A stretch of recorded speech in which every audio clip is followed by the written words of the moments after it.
أعوذ بالله من الشيطان الرجيم. بسم الله الرحمن الرحيم. الحمد لله رب العالمين وبه نستعين على أمور الدنيا والدين، وصلى اللهم على نبينا محمد وعلى آله وصحبه وسلم. إخواني وأخواتي في الله، السلام الله عليكم ورحمته وبركاته. يسود هذا ميلا شوكتان با الله يدين بركاته سبحانه وتعالى. waxaan aad iyo aad ugu faraxsanahay in ilaahay subxaanahu wa tacaala buhtaan badan uu bannaanka keenay iyo beenaalayaal doonayay inay diinta ilaahay ku qaraabtaanayeen, kuwaas oo in badan isku dayay inay diinta ilaahay subxaanahu wa tacaala been ka sheegaan. waxaan ilaahay subxaanahu wa tacaala uga mahad celinayaa. wacalaykum assalaam waraxmatullaahi wabarakaatu. walaalaa soo dhawaada meela joogtaanba. nicamka uu ilaahay nagu galladaystay ee ah xilligan aan joogno in uusan uga yeelin gacmaha kaligood, uusan u gelinin dadka doonaya inay diinta ilaahay ku qaraabtaan. waxaa badan in badan ood ogtihiin in ay markii ay helaan social mediaha aad iyo aad iskugu dayeen dadka ah dadka xun, dadka diin laawayaasha ah, dadka shiicada ah, dadka luminayo, gaaladii inay qolo walbaba isku dayday in ay uga faa'iidaysato barnaamijkan isaga ah inay waxooda ku beecgeystaan. laakiin walilaahi alxamdu dhinaca kale dad akhyaar ah oo ahlu diin ah oo wanaagsan ayaa dhinaca kale ayagoon la jaan qaaday iskuna dayay in ay wax ka bedelaan. walilaahi alxamdu programkeenna daaci show iyo akhyaarta ila shaqaysaba waxaan isku daynay inaan anaguna counter attack dhinac kale kaga samayno oo aan wax badan ka bedelno. arrimihii ugu dambeeyey oon hadda gacanta la galnay oo ilaahay subxaanahu wa tacaala mahad asagaa mar hore iyo mar dambaba ku lehay waxa weye nagu guuleeyay waxaa ka mid ah barnaamijka shiicada oon soo bandhignay oo aan aadka baryahan uga shaqaynaynay. waxaa kasoo baxay in ay niman ku dhuumanayeen godad dhaadheer oo shiico ah in ay maanta bannaanka yimaadeen. walilaahi alxamdu. waxaa la yaab leh nimanka iyaga ah in ay munaafiqiin aada iyo aada u xun yihiin oo markii lagu qabto wax isla markiiba ay waxa weeyaan isku dayayaan in ay wax kasta ay ku baxsan karaan inay ku baxsadaan. waxaan jeclahay meeshan inaan tusiyo shalay jabardi ninka la yiraahdo oo waxa weeyaan fiidiyoodiisa ugu dambeeyay iyo hawlihii uu soo bandhigayay aan aad ku cadaynay inuu isku dayay inuu maaragtay arrinta ayada toos u beeniyo oo yiraahdo waxba kama jiraan. subxaanallah, waxa igu soo dhacay runtii qofka insaanka waxaa fiican inuu fakaro xitaa wax walbaba haddaad beeniso waxa weeyaan marka dambe waxaad gaaraysaa inaad tiraahdo ilaahayba ma jiro. beenintu heerkaasi kula gaaraysaa. ninkaasi wax cad oo aan cidna beenin karin ayuu shalayta beeniyey. waxaa igu soo dhacday idaacadaha BBC da kolkaan yaraan dhegeysan jiray waxa weeyaan ama idaacadoo dhan BBC da carabiga ah oo markaan soo weynaadan dhegeysan jiray. waxaan xustaa nin la George Washington. George waxaan dhihi lahaa Misr weligay ma arag mana aqoon, laakiin maxaan ku bartay BBC da carabigan codkiisa aad uga maqli jiray. Cabdullaahi Xaaji oo kale weligay ma arag, sawirkiisa xitaa inaan arkay u malayn maayo. maxaan ku aqaanaa codkiisa? ilaahay subxaanahu wa tacaala wuxuu na siiyey 5 dareeme. 5taa dareeme uu na siiyey mid lixaadna waa lagu daraaye. 5ta dareeme waxaa ka mid ah maqalku waa jihaaz aad iyo aad u yaab badan. markii aad waxa weeyaan shay maqasho wuxuu ku xusuusinayaa in aad shaygan isaga aad taqaanid. qof baa waxaa laga yaabaa in indhoolo yahay. indhoolo markuu qofka ilaahay subxaanahu wa tacaala ka dhigay wuxuu nicmada dhagaha ay kasii qiimo badan tahay midda indhaha. sababtoo ah waxaa la arkay culimo badan oo indhala, laakiin weligaa arki mayso qof dhagalo caalim ah. subxaan allah. ninkan marka waxaan ku keenay codadkiisii uu ku duubay whatsappka ee aan soo bandhigay ayuu wuxuu soo istaagay anigu ma belihiba. aniguna horey wuu igu yiri waan la yaabay. marka shalay ayuu live-kan soo galay. live-kan oo hadalkan ka yiri bal dhageysta.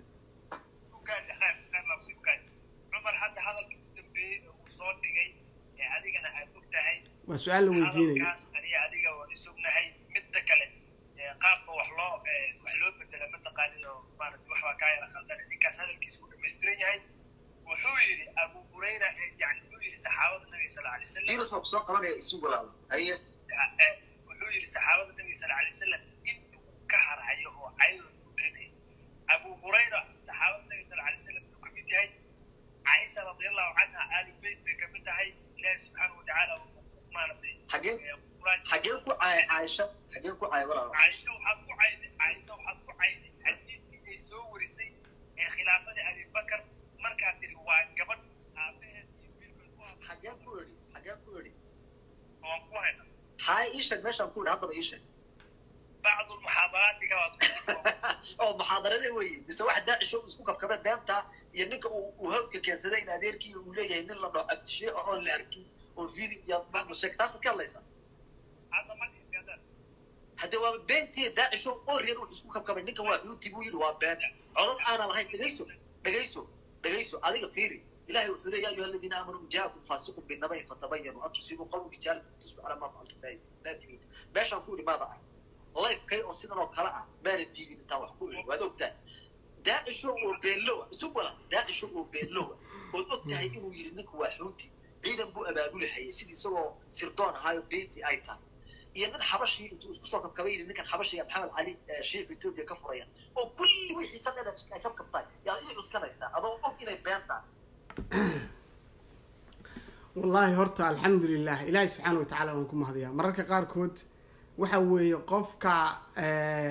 xun marka uu kululaado oo uu gubto oo uu caayo waan ku farxaa waxaan ugu farxaya wax kale ma aha waxaan ugu farxayaa in ay gaartay kulaylka uu gaaray oo uu gubtay oo xaqiiqadii aan ka dabageeyey baan ugu farxaa ilaahay subxaana wa tacaala baan uga mahad celiyaa in ilaahay subxaana wa tacaala wax nicmo ah oo aan ku gubo kuwa diinta ilaahay calafsan hayo quudan hayo inaan ka daba tago oo sidii jiir god ku jira aan dabada kusoo dhawoon banaanka usoo saaro ilaahayga iima fududeeyay baa mahad iskale subxaana wa tacaala ninka kan waxa uu beeninayaa wix uu ku duubay ay boqolaal qof ogaayeen uu beeninayaa wix ay boqolaal qof ogaayeen oo beejkiisa ku jira oo uu ku yiri beejku waa beej asaga iska lahaa oo waxa weeyaan la yiraahdo wala baxay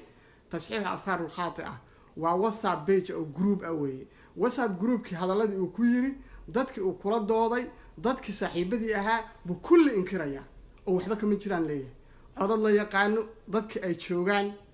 hadda insha allahu tacaala ayaan idiin soo qabanayaa walaalkay axmed weli oo haddeer ku jira waa kan insha allahu tacaala asaga ayaan soo qabanaya walaalkay axmed weli waan soo dalbataan magana kaamirada soo dalba meeshayda taabo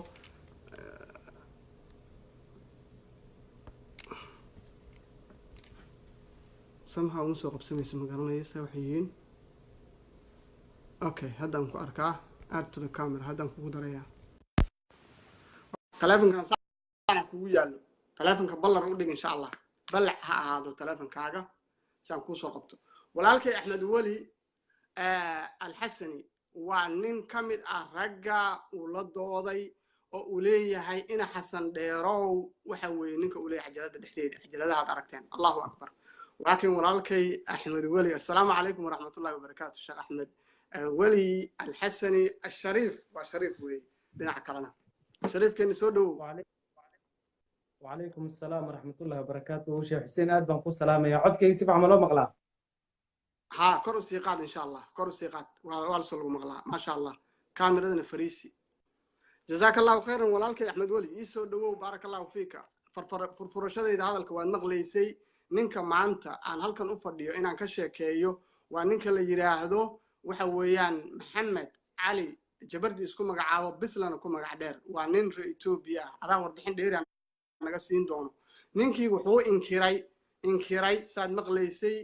in uu jumlatan wa tafsiilan buu hadalka u dhigay hadalka saad maqlaysay wuxuu yiri jumlatan wa tafsiilan hadalka ma jiro bal dhageyso ilaahay baan kugu dhaariyay waa been codad aan lahayn dhageyso adiga fiiri ilaahay wuxuu leeyahay ayu alladina amanu jaakum fasiqun binabayn fatabayyanu an tusibu qawman bijahalin tusbihu ala ma fa'altum naadimin meeshaan ku imaada life kay oo sidan oo kala ah baana diidin inta wax ku iri waad ogtahay daacisho oo beelo subala daacisho oo beelo oo ogtahay inuu yiri ninku waa xuuti ciidan buu abaabulahayay sidii isagoo sirdoon ahaayo beenti ay tahay iyo nin xabashi intuu isku soo kabkabay ninkan xabashiga maxamed cali sheekh Ethiopia ka furaya oo kulli wixii sanada ay ka kabtay yaa ii cuskanaysa adoo og inay been tahay oo haddaad ogeyn xitaa inay been tahay subala haddaad ogeyn xitaa inay been tahay waxaad ogtahay usluubka inuu ahay usluub wax yaqiin lagu sugi karo walaalkay ii soo dhow allah ku barakeeyo ninkii marka wuxuu soo istaagay wax alla waxaan ku iri ma jiraan maxaan ku yiraahdaa ninkaas wax uu keeno dhan ma jiraan waxa kamid ah videoga codku adiga kugula doodayo asaga iyo waliba ninka hadda uu diidan yahay oo uu leeyahay walaalkii ninka asagaan oo noo sharxi doontaa oo maaragtay cabdishiici ah noocuu yahay qofkuu yahay waxaad noo sharaxdaa nooga bilowdaa bal ninka la yidhaahdo maxamed cali jabardi goorta isbarateen iyo qofka uu yahay inaad noo sharaxdo بسم الله الحمد لله والصلاة والسلام على رسول الله أما بعد شيخ حسين horta aad iyo aad aan kugu hambalyeynaya waxaad gaadhay ama aad samaysay videogii aad samaysay nimankii godka ku dhuumanaya gabanayay aad ka soo saartay arrintaa laftirkeeda waxay tahay inja iyo waxaa weeye libin weyn weeye taasaa waxay keentay inay kululaadaan oo gubtaan sababtoo nimankan waxay rabaa inay dhuuntaan ay gadaalka wax ku dhigtaan manhajkooda masaadirtooda iyo meesha ay ka duulayaan aan la fahmin oo iyagana masaadirtii ahlu sunna wal jamaaca ay iska dul saarnaadaan asagana aadan kutubtiisii aadan ku qabsan garin uu noqdo qof meeluu ka duulayo meeluu u socdo iyo meeluu ka socdo aadan garin ku jahwareerto siduu doonay waa sidaas marka adiga waxaad samaysaa waxay ahayd codadkiisii inaad maaragtay dadku u soo bandhigto inaad fadeexayso inaad wuxuu isku qarinaya maradii iyo da'dii aad ka rogto dahrogaas ayaa waxay keentay inuu gubto waxaa la yidhi dheriga maxaa kuleelka ka keena karka weye carabtuna waxay ku maamulaa asuraakhu calaa qadri laalam xanuunka intuu la egtahay bay qayladu la eg tahay qofba xanuunkiisi markuu kasii cuslaado xanuunku kasii qayladii way kasii daraysaa horta min aakhiri maa kuntu atawaqac waxyaaba aanan filaynin waxaa ka mid ahaa inuu inkirayo laakiin adduunka intii loo joogo wax walba la arki maxamed kama filayn inuu inkiro sababtoo codadkiisii waa tanaa codadkiisii oo cadi nin walba oo maxamed yaqaana ama codkiisa garanayo wuu dareemi karaa inuu asagii yahay shakina kuma jiraan tan kale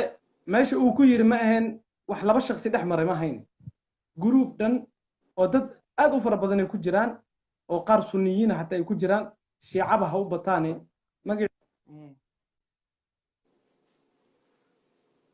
si fiican akhi telefoonada ku soo wacay iska cancel insha Allah haye soo wad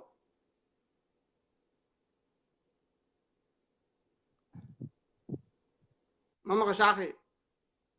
si fiican baan ku maqlaa insha Allah marka aan u soo noqdo su'aasha ay weydiisaan u soo noqdo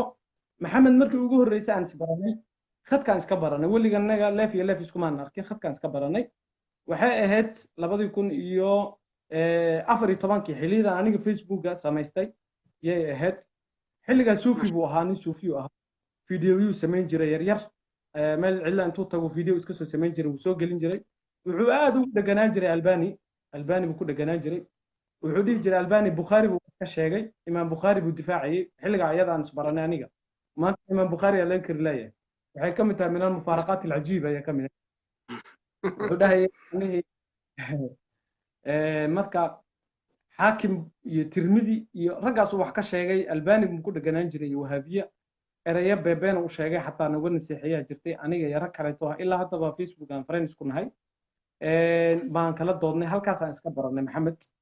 intii ka dambeysay waxaa igu xigtay facebookiisa wuxuu kusoo qori jiray ma banaana in asxaabta la caayo laa yajuusu asxaabta in la caayo ma banaano ayuu kusoo qori jiray kulli maalin baan waxaan sameeyey annagoo doodeyna yaan intaan sawir ka qaaday waa dhexdaasaan sii fogeyn dhowr muddo ka hor yaan soo geliyey facebookiisa wuu ka xanaaqay aadna uga gubtay maxaa usoo qaaday buu yidhi waa qowl aan ka noqday wuu tirtiray marka intuu meesha ku noqday yuu tirtiray qoraalkii asaga ahaa ee uu asxaabta ku difaacayey yuu tirtiray maadaama hadda shiici uu noqday intaa isnaqaani gudiyuu madhabkan shiiciga ninkan soo saaray wuxuu bilaabay inuu ka bilaabo mucaawiya ninkani nadiir bay saaxiibo yihiin saad ogtahay aadna isugu dhow yihiin wuxuu ku noolaa kilinka shanaad marka halkaas baan aniga iskala ka jaan qaadnay nin kaloo waxaa jira la yiraahdo daawud Soomaali daawud baad moodaa inuu isku kaayahay daawud daahir Soomaali ninkaas markoo isku barnay khadkaan iska barnay waan sheekaysan jirnay حتى وحوي صوب داود وانينكي كلا بريان كسو مدغي ماندون اسغو عايو صحابه رضوان الله عليهم نله waxayna ahaayeen munaafiqiin ba ku jiri jirtay saxaabada ninka heerkaas u hadlayay ayuu asaguna ahaayo marka ayaga sunni buu ahaa sida asaga isku barateen kadibna asna waa shiicoobay saasaan u gartay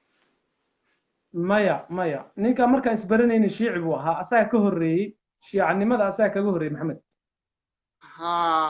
daawud baa horeeyay daawud baa horreeyay wuxuu ku soo geli jiray facebook ما شاء daawud الله soomaali wuu ku soo geli nin wuxuu ahaa shiici u ahaa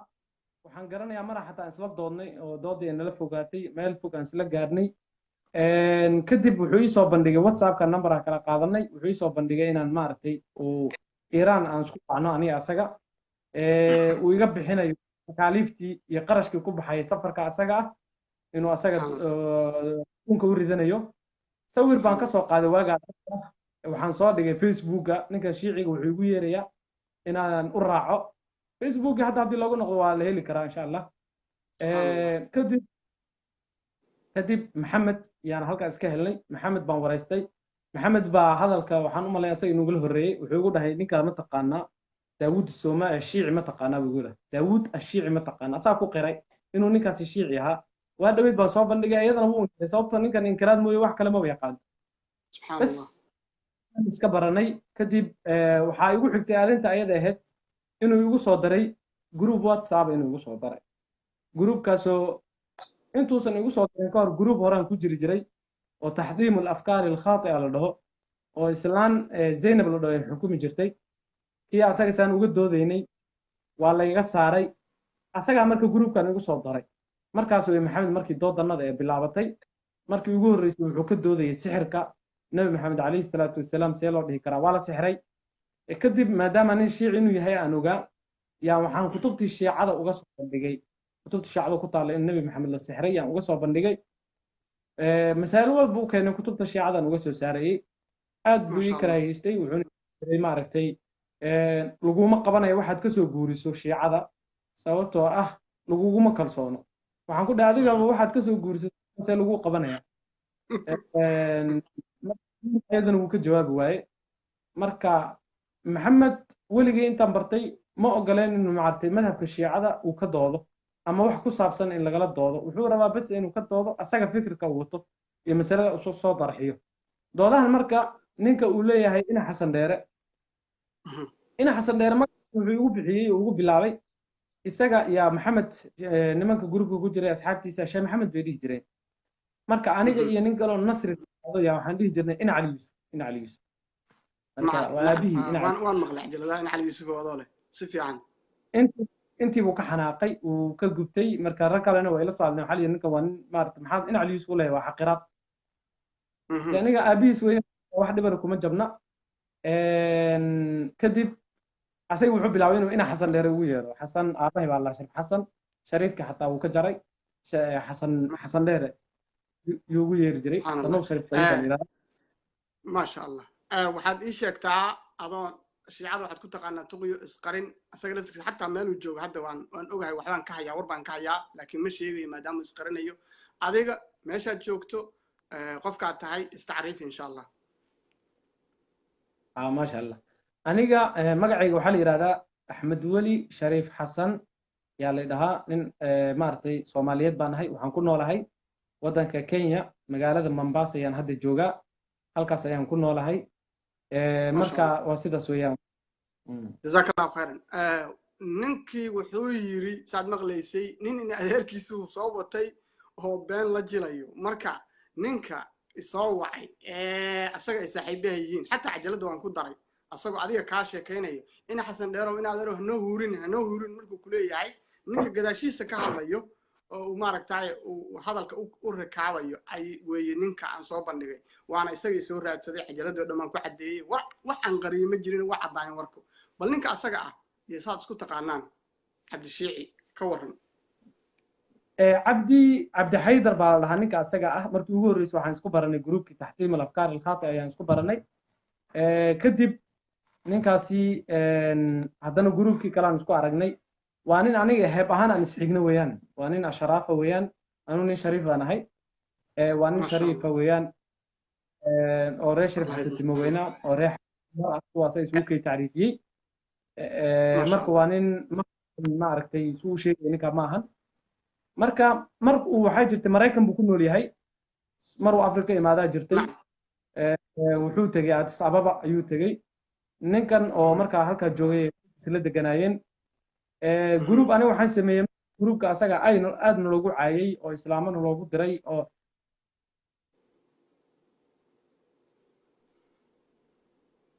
يعني intaan ka soo baxan waxaan sameeyay group adiga xataa waad xasuusataa oo la dhihi jiray munaadara bayna sunna wa shiica نعم وكاد يقول صدر تبي قصة راعي أصلا waa meeshaan kugu soo darayba bas groupkii asaga ahaa bay markay aan ka doodaynay way isla fadhiyeen غالبا doodii dhex martay way isla fadhiyeen ninka markuu hadlay ka kalena hadalkiisa waad maqlaysa marka cabdi saas uu markiina way ka baxeen markii adiga aad soo gashay way ka baxeen ay arkeen in adiga meesha ku jirto groupkii way ka baxeen cabdi intii ka dambeysay markii uu ila soo hadlay aadsaaba isagoo jooga wuxuu yiri sayidka markaan u tago nadiir buu ka waday yaan kula soo hadashiin doonaa aniga واقرت سيد نذير يا الله jigjiguu tagay jigjiga markuu tagay iyo nadiir sayid nuur ila soo hadashiyay nadiir baan wada hadalnay taleefanku ugu dhiibay wuxuu yiri nin shariif ayaan kugu dhiibayaa oo naasibi ah sababtoo qofka fikirkooda aan aaminsanayn ayaga naasibi u yaqaanaan oo umal iyo xataa ka daran waxa laga wado naasibi waxaa la dhahaa qofka nacab ahlul beedka yaa naasibi la dhahaa naasibi waxa weeye qofka ahlul beedka nacab laakiin shiicada tacriif kale saareen oo qaldan oo ah wax alle wixii aan aaminsanayn 12 imaam aan aaminsanayn mid aimada ka tirsan imaamnimada ayaga u yaqaanaan sida ay ugu yaqaanaan haddii aad u aamini weydo naasibi baa tahay haddaad cali ibn abi taalib ka hormariso jeclow asaga haddaa rabtid laakiin haddaad tiraahdo abubakar baa ka mudnaa ama khilaafada kaga mudnaa kadib cumar baa ku xigay kadib cuthmaan kadib cali haddaabad hal ruux ka hormariso ama laba ruux ka hormariso anta naasibi arrintaasna waxaa sheegay alanwaar nucmaaniya nicmatullah aljazaa'iri kitaabkiisa ayuu ku sheegay nicmatullah aljazaa'iri muxadidkooda way ku caddeeyaan sunna oo dhan ayaga si buu yaqaanaa insha Allah caqiidooyinkooda waa imaanaynaa adiga ahaantaada asharaaftu ama xasan iyo xuseen caruurtiisi soomaha aalubeydka la sheegayo nacam annaga waxa weeye waxyaabaha qariibka ah oo sheekadan ku waday waxa ka mid ah ahlulbeyt aniga naasibiga ay yihiin aniga ahlulbeyt ah dadkan laga keenayo la rabo in lagu maxabsadana waa dadkii ehelkii aan u nisab sheeganayo weye marka wax beena ma rabo in loogu heliyo oo waxba ka jirin waxyaabaha qariibka marka sheeka nadiir markuu ila soo hadashiyey kuma been abuuranaya codna koobin laakiin xaqiiqatan lillahi thumma litaariikh ilaahay baana marqaati ugu filan dadka qul kafaa billahi shahiida ilaahay baana hadalladii nadiirna dhex maray inaan kuu sheego oo ku saabsan arrintan iyadoo shariifnimada allahu akbar ummadda soomaaliyeed ee dhegaysta ilaahay baan idinku dhaartay dhegaysta isagaa joogo afkiisuu ka hadlayaa nin la yaqaan wey wuu istacriifiyey meeshuu jooguu sheegay waa nin shiikh ah oo maxaan ku rahdaa ilaahay barakeeyo oo dhalinyaro ah mombaasuu degan yahay magaciisa iyo inabtirkiisa wuxuu dhan waa idiin sheegay maanta taariikh buu idiin sheegayaa cad iyo sababtay u taarget garaystaan ama ay yoolka uga dhigtaan dadka asharaafta ah ninka asagoo ila soo hadlay oo aan codkiisa soo bandhigeen waa nin shariif ah siduu caddeeyey walaalkii axmed weli ka sheekee marka akhi wuu ila soo hadashiyey wuu igu dhiibay nadiir anigu wuu yaqaanay aabahay buu garanayaa si fiican buu u yaqaanay dhowr jeerna aabahay xataa iyo dad lamida uu u tegay wuxuu yiri ninkaasi wuuna la doodaa nawaasibtii buu la soo saftay naga qabta hadal noocaas oo kale nadiir markii taleefanka liigu dhiibay wuxuu igu dhahay waxaan la yaabaa buu igu dhahay nin ahlulbeyt sheeganaya oo haddana yacni kutubtii dadkii ahlulbeytka cadowga u ahaa la soo safan annagii aan taageeraynay ahlulbeytka taageeraynay na garaacaya har iyo habeen lala munaaqashoonayo oo nagu dhegan نعم hadda ka hor baan waxaan ku arku yiri nin shariif oo wata kitaab carabi uu leeyahay alqawaasim min alqawaasim la yiraahdo yaan ku arkay markaasaan ku dhahay kitaabkan aad wato awowyada ayuu la dagaalamayaa maxaad u wadataa war haddii aadan baxthigaaga anigu ugu leeyahay marka haddii aadan baxthigaaga ku gaarin in ahlulbeytka iyo shiicada saxsan yihiin ahlnimada xataa dhiig miyaadan lahayn oo awowyada aadan u danqanayn dadka yacni qabiilka ahlulbeytka taageera la safanin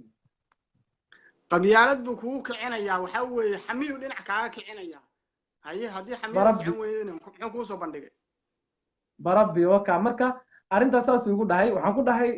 gariib waxaan dhahay sheekh nadiir kaama filanaynin arrinta ayada qof kale oon ka fishaba adig kaama filanaynin sababtoo ah nin culimaa baa tahay qofka fikrad markuu rabo inuu aamino ama taageero wuxuu ku taageeraa baxthi iyo aqoon buu ku taageeraa kuma taageeraa awowyadii iyo qabyaalad iyo kuma taageero manhaj cilmi ah ma ahan taas waxay shaki gelinaysaa baan ku dhahay dadka cilmiga aad ku socoto iyo shaki iga gelinaysaaba markaas waxaan ku dhahay ma waxaan rabaa aad ugu naseexaynaysaa hadda inaan shiico raaco haa buu yidhi wax alla wixii ahlulbeydka taageeraya raac buu yidhi wax alla wixii wahaabiye kasoo jeedana kasoo horjeed si fiican makuu bandhigay markaa wixii ka dambeeyey wax intaa ka duwan wuxuu ugu dhahay markaa dadka abubakar gaale waxaan ku dhahay dadka abubakar gaalaysiinayay saxaabigii ugu horreeyey ee diintan maaragtay usoo nusreeyey ee nebigu leeyahay maa nafacani maalu abibakrin uu leeyahay uu nebigu leeyahay saaxiibkayga ii daaya oo dhib iyo dheefba la soo qaybsaday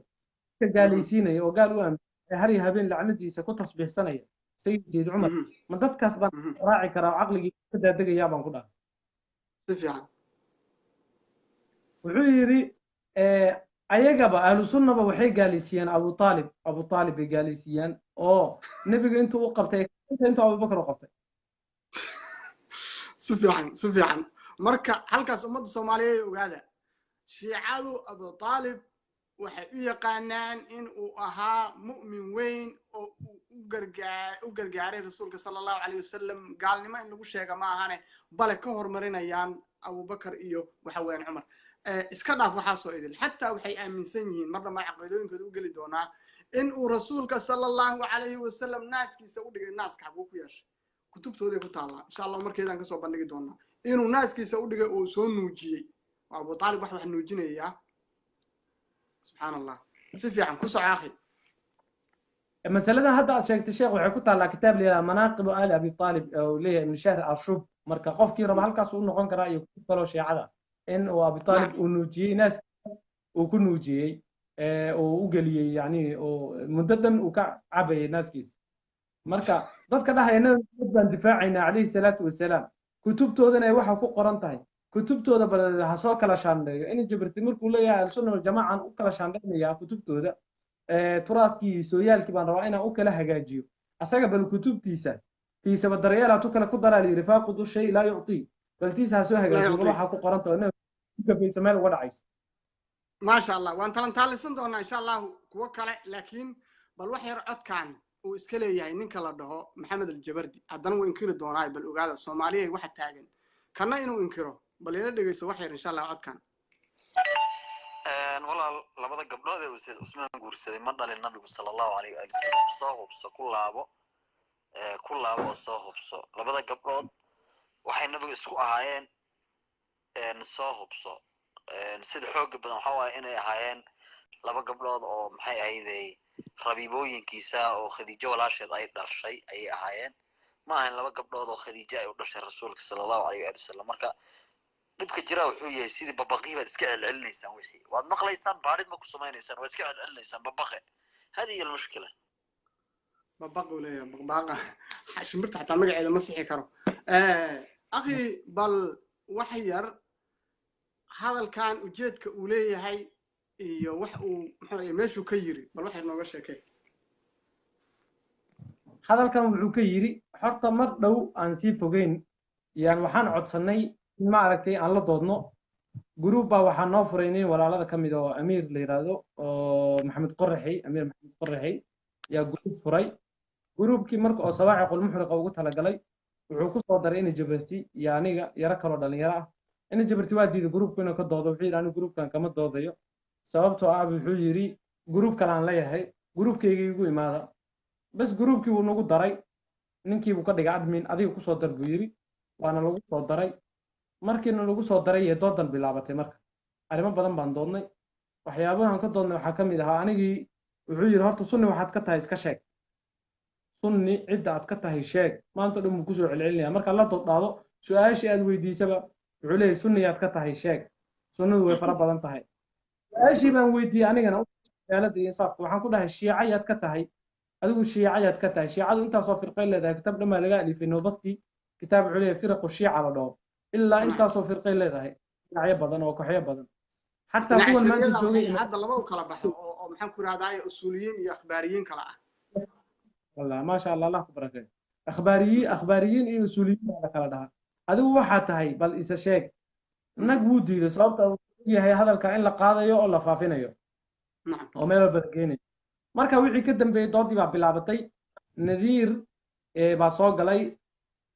waxaa la bilaabay yaa fadli badan asxaabta sayid cali iyo asxaabta kale yaa fadli badan abubakar iyo cumar مهم. halkaasaa la bilaabay نعم su'aal baan weydiiyey waxaan مهم. dhahay fadli ma ogashiin horta fadli ma ogashiin tafdiilka aan fiirinne yaa fadli badan horta fadli ma ogashiin islaamnimo ma ogashiin su-aashii laigama soo jawaabin doodii baa sii bilaabatay kadib waxaa la gaaray maaragtay nadiir yaa wuxuu yiri sayid cali yaa ka fadli badan sababtoo ah gabadhii nabiga calayhi salaatu wasalaam buu qabay gabadhii nabiga calayhi salaatu wasalaam ayuu qabay oo faatima binti rasuul ahayd ayuu qabay saa darteeda marka oo nabigu dhahay hiya badcatun inamaa faatimatu badcatun minni yuriibuni maraabaha wixii dhibo yaa anigana dhibaya hadalka ku yirina waxay ahayd insha allah mara badan sheegi doono munaasabadaasi uu kusoo degay xadiidka oo laga hadlayay sayid cali laftirkiisu ahaa cidda nabiga ka caraysiisay ee faatimo ka caraysiisay ee gabadh rabay inuu ku dul arooso ina abi jahal ina abi jahal uu nabigu ka carooday ugu gubtay marka waxa weeye haddii faatimo laga caraysiiyey naasibnimo looga noqonayo diinna looga baxayo nabi maxamedna meel loo ku dhac noqonayso haddii iyaga kusoo noqonayso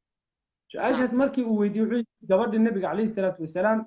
darteeda halkaa uu kala xiriiray iyo nasiibnimadiisa iyuu ma aragtay uga fadli badanaya jawaabta marka noqotay nasab haddii la dhaho sayid cali waa lala wadaagaa rag badan oo asaga la dhashay baa jiro asxaabna ahaa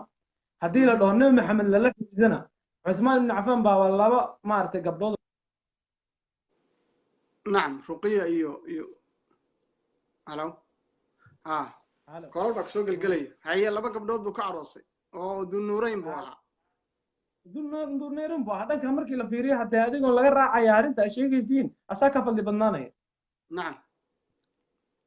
marka halkaa maraysu jabarti soo galay wuxuu yidhi nin yahow maba dhalin labada gabdhood wuxuu bilaabay inuu inkiro yidhaahda labada gabdhood nabi maxamed calayhi salaatu wasalaam maba inkirin maba dhalin wuu inkiray si ma aragtay hadafkiisa uu gaaro oo ulajeedada u gaaro isagoo gacanta kaliya ugu soo reebo inay nasabka rasuulka sal alay slam gabar ahaan uga abtirsato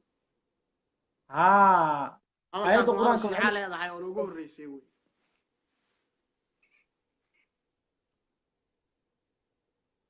nacam ku soco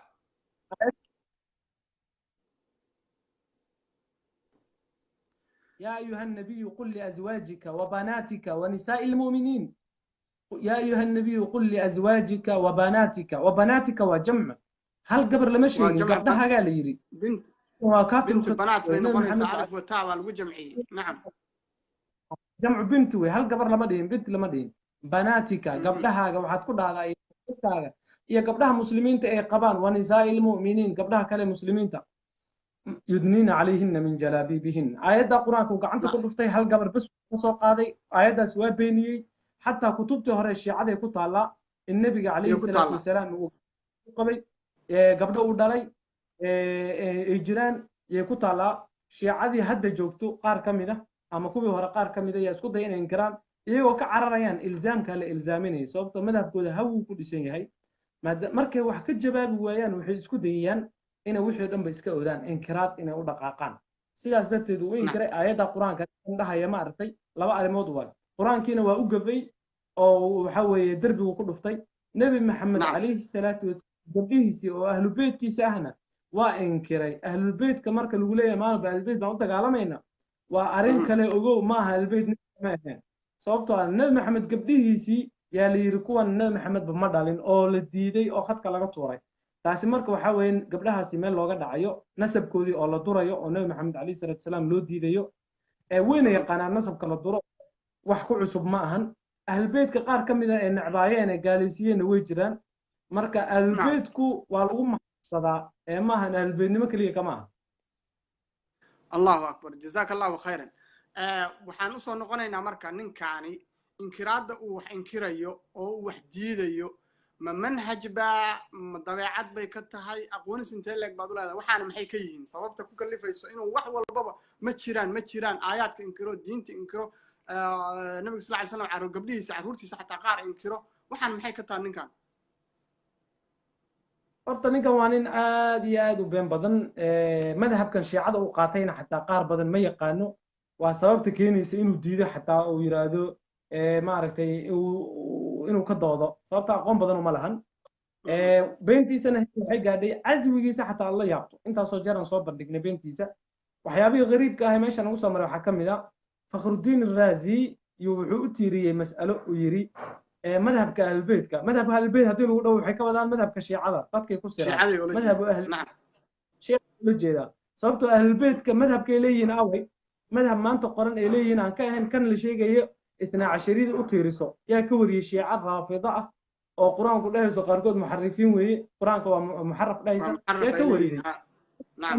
sanad amaba noqon karaba aslan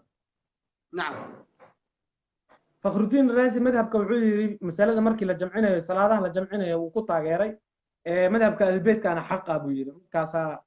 suuradda markuu fasirayey masaladii waxaan dhahnay codkiisii aan kusoo celcelinay kitaabka waan u noqonnay fakhrudiin araazi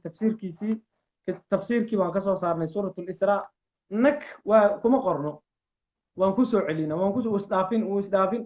haddana arrimaha qariibka ah dadka daawanaya insha allah way baran doonaan ninkan markuu qalad ka dhaco kama noqdo qaladka waa arrin qariiba jiddan al-israar cala al-khata wuxuu yaqaanaa qaladka jafka inuu ku adkaysto oo weliba taasna waxay usii furaysaa inuu qalad kale kusii dhaco been bay sii furaysaa wadada yar wadada weyn bay kugu ridaa marka laga yimaado asaga shakhsiyadiisa waxaanay soo lama dhigi karo waa cibaado markii laga yimaado asaga shakhsiyadiisa waxa markii asaga laga yimaado shakhsiyadiisa ay waxyaabahan uu sameeyo inuu qaladka israar ku sameeyo san ka noqonin soo lama dhigi karo waxaanay waa manhajka u haysto beentu inay ku cibaadaystaan oo dadka inay shaki geliyaan oo diintooda ka shaki geliyaan waxay ka tahay in uu ku cibaadaysanayo darteed maasha allah allah ku barakeeyo khayr badan allah ku siiyo xadiis waxaa jira ay ka wariyaan rasuulka sallallahu alayhi wasallam inta horta rasuulka ay ka wariyaan waa in yar sunnadooda dhan ba ayamadan bay ka wariyaan ee 12 badankooda marka nabigay ka wariyeen tan waxay leedahay marka kulli waa been abuur nabi alayhi salatu wasalam ahlul bid'a iyo shakiga oo saaxiibka waxay ka wadaan waxaan ayaga ahayn sida u qoran kitaabka wayl maqala alla waxaan ayaga ahayn waa gaalo mukhalladuna fi an-nar ahlu an-nar way awayl maqala sheekh al-mufid bay ku qoran marka xadiisku haddaad aragtaan ahlul bid'a iyo ahlul rib haddaad aragtaan nimanka ayaga fa adhirul balaata minhum kabari noqda wa akthiru min sabbihim aydoodana badiya والطعن فيهم أدنى أدرى والنيل منهم وحكوذا عفوا والوقيعة فيهم أدنى أعاي أدرى وحكا الشيء وباهتوهم أرقم باهتا وحاوي كوبين أبورتا واحد كوبين أبورتا واحد سنة كي سوا صحيح مركي أيغا لو فيريو منهج كودا أي أمين سيين إنكستو صحيح حدوث كي أي وقت حدسي كو صحيح يا مركي قارب حدسي معنيه waa qiyaasid way marba u tagi doona aljarh wa ta'dil shiica marka baahituhum yubahitu mubahatan waxa la dhahaa buutaan bay ka imaatay waa been abuurad qad kamid ah marka wax isku dayaan inay bahata ka dhigaan bahata oo marka ay dhahaan fabuhita alladhi kafar laakiin waxa weeye isma qabanayso iyo ضعيف oo isqabanin waa mubahatada waxa weeye been abuur way kama la xidir oo ka hadlaayeen waa heli karta youtube ka dad u noqoto فباهتوهم وكبين أبورت وي وكتبتوا كتالا راشوا ذا سا وفصحيسة تنكرتوا منهج كأمتين بتقي ساسا تقي هذا منهج ساسا وحكملوا حتى كحسوستا وحمد أيه كمد أيه مدو ذا وحلو يدي سؤال وحالي يري إسلامها قدال إن لغتها كما بنانتها نعم مركز وحير نيك ويديني وانين يعني الرسولنا على الجماعة مركز يري ما بنانو هرو قيلي ولي يري ما بنانو تذكر اسم قشيني نعم يري هو بنانت قول يا أصحابي ساها يري هو بنانتا يري وكنت الله كتبتooda wax fara badan oo soo bandhigi doono goorteeda insha Allah ta'ala ay kamid tahay in gabadha yar alif amana labada adan ka maqalay marka nimanka beenta saasay ku tahay oo tuqiyada ay aaminsan yihiin oo diintoodaba ay ka dhigeen ay dhaheen ruuxan iimaanba ma leh ruuxan tuqiy lahayn tuqiy macnaheedu waxa waaye been weeye inaad sheegto waxaad aaminsan tahay waxaan ahayn inaad sheegto si aad yimaad uga dhaadhiciso taasay ka duulayaan والله إن شاء الله وان قاري دونا ميلا بدن اوغا sheekeyna waxyaalo badan bay qabaan oo la yaab leh sida markuu Aisha radhiyallahu anha uu ku durayo in ayadoo 7 sano jirto Rasuulka sallallahu alayhi wasallam inaan ka dhaxgalo haye masaladan gadaal islaamaha looga tagayo xalayta waxaan maqlay oo daawanayay video al-akh Umar iyo nin kale والعهدة على الناقل ninkaas kale wuxuu leeyahay waxaan maqlay uu ku jiro ninka la yiraahdo aljabarti uu leeyahay oo la weydiiyay islaamaha gadaal ma looga tagi karaa yani qaybta dambe duburta ma laga isticmaali karaa waa arin qariiba jibcatan tabiicada insaaniga qofka saliimka xataa kuma fikri karo qof shaad jinsiyan ah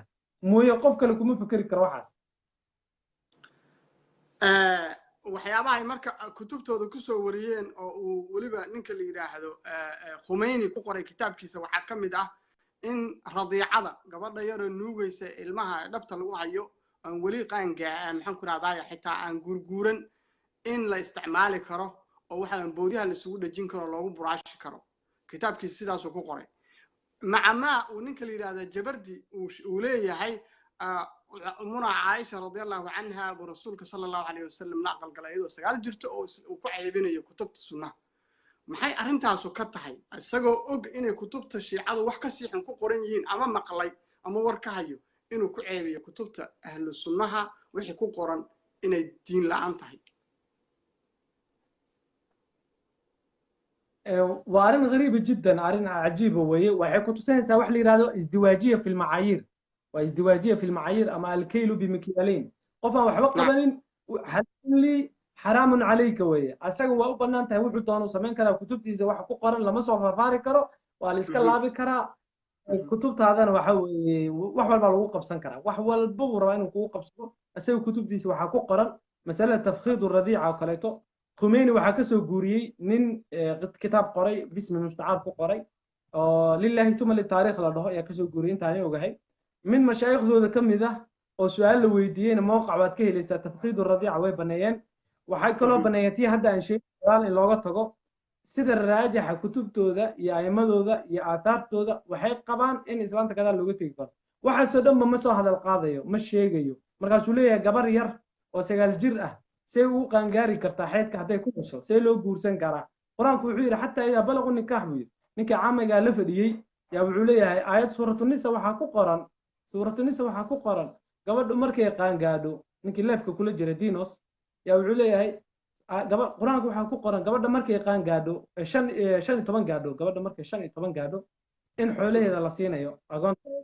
dhaxalkeeda la siinayo marka wuxuu yiri marka ayada aan de un guur galaysa guurkana ma xilliga laga dhigo kuma qorno quraanka suuratu nisa waa been abuurat atwe quraanku waxa ku qoran hatta ida balagu nikah laakiin dib ma lah jabad nin la fadhiyo wuxuu dhahay looma qabanayo sababtoo asaga ban ayadii quraanka si xino wala qad khalaqna al-jinna wal insa adka maqlayeen oo ku haya ayad quraan cusub waxaan soo noqonaynaa ninka la yiraahdo Abdi Shiici ama maxaan ku raada ninka isaga ah Abdi isaga maxaa xiriiroo ka dhaxeeyay muxuu soo weyn kirayaa oo uu leeyahay nin jira ma aha waa ilmaadeer bay yihiin waa maxaar qalba meel isku qaadaya Abdi horta waa nin saaxiibo yihiin weeyaan nin asaga iyo Nadiir iyo Abdigaas iyo ninka la yiraahdo Daawud Taahir waa niman saaxiibo ah weeyaan oo isku xiran oo madhabkan inay faafiyaan loogu talagalay mar walba aniga wada hadalnaa telefonkiisa aad ku tusi karaa عفوا telefonkiisa aad ku tusi karaa mar walba wada hadalnaa madhabkeena aan faafilnaa rabnaa adiga naga hortaagan ayuu dhahaa nasabkaygu mararka qaar dura asaga iyo jabartiba wuxuu dhahaa nin halka ka soo jeedo maba noqon kara xataa shariif yani albeedkii la rabay inay ixtiraamaan dhahan yaa nasabkiisa la duraya marka Cabdi waa nin noocaas oo kale taa nin jaahil weeye nin diin yaqaan ma ahan laakiin waxa weeye wuxuu ii sheegay markuu ka tagay halkan inuu u socdo Iran inuu sii marayo uuna u tagi rabo niman marsad la dhaho niman dhalinyaro jirta oo loogu talagalay sunnada inay radiyaan oo camal kalaba aan qabanin oo baxti ku jira nimankaas aan sii maro igu dhahay markii dambana wuxuu u dhahay Nairobi aan isku aragno markaan nimaado haddana wuu qariyay Nairobi maashiisii ma sheegin isagoo haddana Mareykan noqday baan arkay nin Mareykan ku nool weeyaan Abdi Haydar baa la yiraahdaa wuxuu joogi jiray magaalada Gaaris uu joogi jiray soo asaga ii sheegay kadib Sacuudigu tagay niman jooga xataa wuxuu ii sheegay oo qaraabo nahay oo reer Gaarisa jooga ayuu ii sheegay marka nin noocaas weeyaan ninku cajiib cajiib dadka noocaan ah oo waxaasoo isku xir ah wado oo qaaradaha isaga gudbayo oo waxaanoo abaabul ah wado way sababtay ummadda Soomaaliyeed culimadeedii ama dadkii waxgaradka ahaa maxaa tusi waayay dadkaanu 5 sano 7 sano ku dhawaad bay hawshaan ku jiraan intaanu dadaal hay wadaan dadkii bay shaki gelinayaan axaadiistii bay dhex baaranayaan kutubtii bay maxaan ku raahdaa midba mar soo qaadanayaan markaasay axaadiistii qayb marka goynayaan qaybna mar ku xirayaan axaadiistu durayaan diin la'aan oo dhan faafinayaan culimadii ama dadkii waxgaradka ahaa ahlu diinka ahaa maxaa ku dhacay maxay arrintan u arki waayeen bay kula tahay runtii waxaa jira qusuur baa jira ka gaabin ayaa jirta xagga culimada ah culimadii waxaad moodaa inay mashquuleen inay danoodii ku mashquuleen arrimo kale ku mashquuleen difaacii la difaacaya asxaabtii rasuulka sallallahu alayhi wasallam asxaab shiicadu waxay qabtaa asxaabta nabiga oo dhan inay gaaloobeen markii laga reebo 3 nafar meelaha qaar waxay dhahay adigu waxa weeye wax tira aad u yar ka soo reeba inta kale way gaaloobeen asxaabta nabiga calayhi salaatu wasalaam taa macnaheeda xataa kitaabka quraanka dadkina soo gaarsiiyey ee soo wariyay nabi maxamed ka soo guuriyay mutawaatirka ahaa maart kulli waxay noqonayaan dad hal isnaad oo kutub intuu ka soo baxo rag shiica intuu maro oo sayid cali ku taga oo kitaab quraanka lagu wariyay ma jiraan uma kulli ma arkin ayagana ma hayaan mana jira weeye kitaabka quraanka meeshu ka baxaya asxaabtii rasuulka sallallahu alayhi wasallam diintana soo gaarsiisay oo dhan meesha ka baxayaan sababtoo ah waasitadan diinta anaga naguma soo degin nabi maxamed dadkii diintan ka soo qaaday ka soo gaaray u heeliyay quraanka lagu amaanay والسابقون الأولون من المهاجرين والأنصار ليري يوم لا يغفر الله النبي والذين آمنوا معه ليري محمد رسول الله ليري والذين تبوؤوا الدار ليري صدح لي بتذكر بصدح لو كلا قيبي مهاجرين يا أنصار إيه وحالي والذين جاءوا من بعدهم ضدك النوع عاسها دن آياته القرآن كان انتهي حق إسكال جنب بحدين كل يوم ذا قالوا بالشيعة وصاصوي وحنا هدا أركز أنا أفكر اللي دين معانين هنا واتقي ما أنا بمرحلة ما أنا بمرحلة تصال ربنا وكسيو nin waxaa ka mid la yiraahdo ninkan waa taqaanaa faarax la yiraahdo codkaaga inuu ku jira soo dhigtay faarax raxweyn baa la yiraahdaa nacam faarax 2 sano ka hor saan jeclahay waxaan isku aragnay Nairobi igu ima buu dhahay Nairobi aan ku doodno Nairobi aan isugu nimaanay meel hotel aan isugu nimaanay waa wada fariisanay aniga asaga waxaa goobta fadhiyay niman haddaba maaragtay magacyadooda aan sheegi karo oo maaragtay marqaati ah 2 ruux baan la fadhiyay midna magaalada Mombasa hadda ila jooga midna Nairobi buu jooga labada nin baa waxay noo iyo nin asal socday oo markaasi yani madhabkiisa qabay alxamdulillah uu soo noqday isla fadhigii uu ku soo noqday madhabkiisa ku soo noqday alxamdulillah khayr allah kaasi ninka marka wuxuu qabay xilliga ayada wuxuu nagu yiri aniga Abu Bakar iyo Umar iyo asxaabta rasuulka kale waxba aniga ma aragtay waxba uma qabo madaxay saaran yihiin على رأسي والعين وي وأصحابتي وجلوي روحي وحكى أنا حتى قال وي مرة عن تلفون كذا هذا روحي وحكى شيء حتى قال بنوع من سنة سيف يعني معاوية بس يقال الضوضاء وحن كلام أنا معاوية علماء الإسلام يا مذهب كسوفي كان وانقبا علماء المسلمين كانوا وانقبا ذهبي يرجوني أو شيء جرت بس ويروح حرقا أنت لا تعيري وديار ويوله سيدا كل فريسني كل مناقشة waxaa soo ilaahay qadaray ninkii asaga ahaa ina adiga laftirkaaga aad aragtay codkiina soo bandhigtay isagoo dhahaya sayid Abubakar iyo sayid Umar ba waxay ahaayeen dad maaragtay gadaal haweenkooda uga taga sayid Umar saas buu ahaa maabuun buu ahaa hadalla aan afka xataa la soo marin karin nacam markaasna uu sayid ninka la yiraahdo jabarta naftiisa markii dambe uu soo guriyay uu leeyahay sayid Umar maabuun buu ahaa marka tadawurka noocaas oo kale nimanka maraya maanta tuqiyada heer bay u maraysaa bari heer bay u maraysaa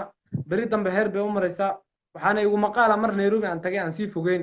2 bil ka hor ninkii faarax ahaa marka anaga ka bixinaynin nin la socday uu ka bixiyay xataa meeshii cuntadan ku cunnay oo waxba maanta sii haysanin maanta inuu 2 gaari wato dhaqan yahay uu ku socdo marka meesha waxaa ka adeegatay baad leedahay Iran baa ka adeegatay Kuwait maxaan ku raadahay adigooda ka adeegtay wax wathaa'iqa ma hayno oo cadeynaa laakiin qaraa'in wax la dhaha jirta qaraa'in calaamado iyo waxyaabo markii ruux bini aadamka intuu isku gegeeyo ilaan ilaahay garasho iyo garaad buuna siiyey waxyaabo aan ku garan karnaa jirta oo calaamada ah rag la kulmo oo la fariistay oo weydiiyeyna anigu waan la sheekaystay oo dhahay wanaag shalayta anaga ku naqaanay shahan kaa bixinaynay maantana lacagtaa kaa daadanayso gawaaridaas baad wadataa maxay tahay wuxuu ku yidhi nin madhabkan lacag gooni aan in lima siiya madhabkan aan soo galayba markaan soo galayba futuuxaad baa kulmay iyo barwaaqa la igu sii daayuu yidhi barwaaqo iska baxa ma dhahayo asaga meelheelaan ka soo qaatay laakiin aadba iska garo aad iyo aad akhiyow ilaahay subxaana watacaala ha ku xifdiyo sheekh axmed weli alxasani shariifkeena ilaahay subxaana watacaala ha ku barakeeyo sheekh sharif cabdinuur booskiisii iyo boos kasii horeeyaan ilaahay subxaana watacaala kaaga rajaynaynaa axsanta waajadta waafadta ilaahay subxaana watacaala ha ku barakeeyo wax badan baad la doodaysay wax badanna waan kaa faa'iidaysanay maasha allah sheekh haddaad maqashaan waa tan oo kale waxaa weeye qof da'diisu yar tahay oo haddana waxaa weeyaan ilaahay subxaana watacaala cumrigii 100 sano qof gaaray oo kale ama 200 ama 1000 sano sababtoo qofka wax kumanaan sano ka hor la qoray wuu akhrinayaa qalbigu ka buuxsanayaa waxaa weynaanayo cilmigiisaa ballaaranayo qalbigiisaa waasac noqonayo qofkii markaasaa sheekh loogu yeeraya ninka wuxuu yidhi sheekhnima igu yeertay sheekhnimihii sheekh waa ninka usha ku kutubo laakiin waxa weeyaan da'deedii baa ilaahay subxaana watacaala adigoo yar ku gaarsiiyey inaad maanta kaga sheekayso in badan oo maaragtaay kaa waaweyn waxaysan gaarin ilaahay ha ku xifdiyo sheekhana sheekh axmed arrintan insha allahu tacaala joogtaan ka dhigan doonaa biidni illaahi xilliyo badan baan is arki doonaa waan falanqayn doonaa biidni illahi tacaala beenahoodana waan ka warrami doonaa wax khitaama ah haddaad kusoo gebagabaynayso fasax insha allahu tacaala go ahead sheekh xuseen aad u mahadsan tahay maasha allah xaqiiqatan waxaan dhihi lahaa khatarta shiicada ay leedahay iyo duulaanka ay ku hayso waxay bilaabeen xilligii Khomeini waxay bilaabeen barnaamij ah tajdiir athawra in barnaamijka la faanko caalam alislaami muhiimada koolal baa kusoo gelayaan malaynayaa ama muxuu ahaay waxbaa ku dhacay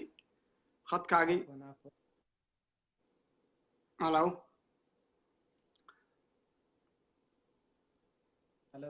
waayahay shariifku waxaan u malaynayaa waxbaa ka qabsaday khitaamkii baan joognaa allah subxaana watacaala ha idin xifdiyo shariifkaygu waa ku fasaxay insha allah waan ku jarayaa asalaamu calaykum waraxmatullah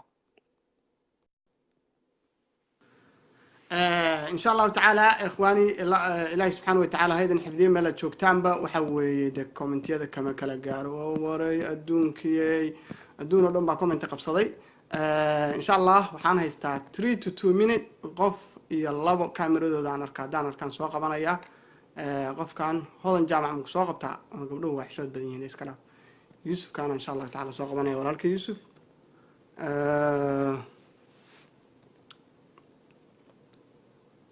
بشير آدم هذا نكون صدري إن شاء الله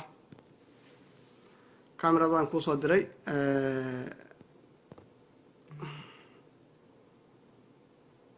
عبد الرحمن الصومالي أخي وكسوق من لها إمام مغضب محنكر هذا كاجي بل سوق الدودات كان عن شره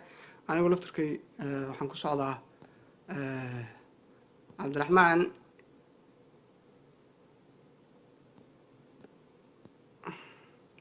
أوكي هذا أركاه أنك سوقبتي مركا عبد الرحمن الصومالي كاميرا محوسو دلبان ويدده أنا هذا ماشان كاد حراديين نغنيسا أخي كاميرا صوت دلبو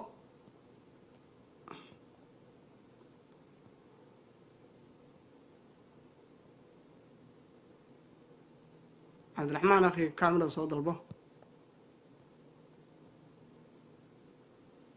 أوكي كما هي إن شاء الله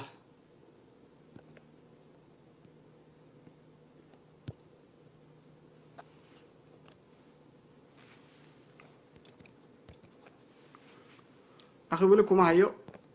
أقصى قبل لها كاميرتكم مسودر سميسيد والله لها إن شاء الله تاجن وكنت أجري سنتين كنت أجري هذين كسودرة إساقة فاض okay kaamirada dalbadan markaasaan kusoo qaban karaa.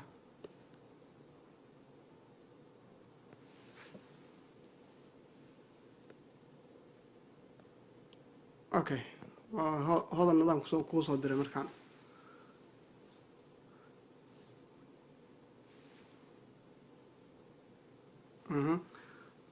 soo qaba cumar akhi qof baan hadda u diray, qofkaas duuqa soo qabsado good haddii kale. okay hodan walaashay ma qabanaysa, allah ku xifdiyo, anigana waqtiga igu yar.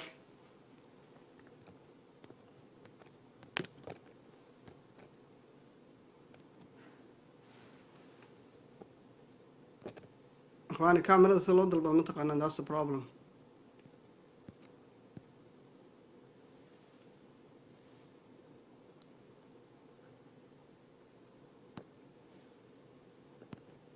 mar kale bashiir aadan mar kale aan kuusoo diray. shiico ama kristaan dalka u baahna dhibto kaamirada maahan, kaamirada kumaaha. okay haye ikhwaan insha allahu tacala waa idin fasaxaya, allah idin xifdiyo. dadka soo qabsamay intaasay ahaayeen, iyaguna waa ima suurtagelin. wallahu aclam, wasalaamu llahi calaykum waraxmatuhu wabarakaatuhu. noo soo duceeya meelaad joogtaan. السلام عليكم.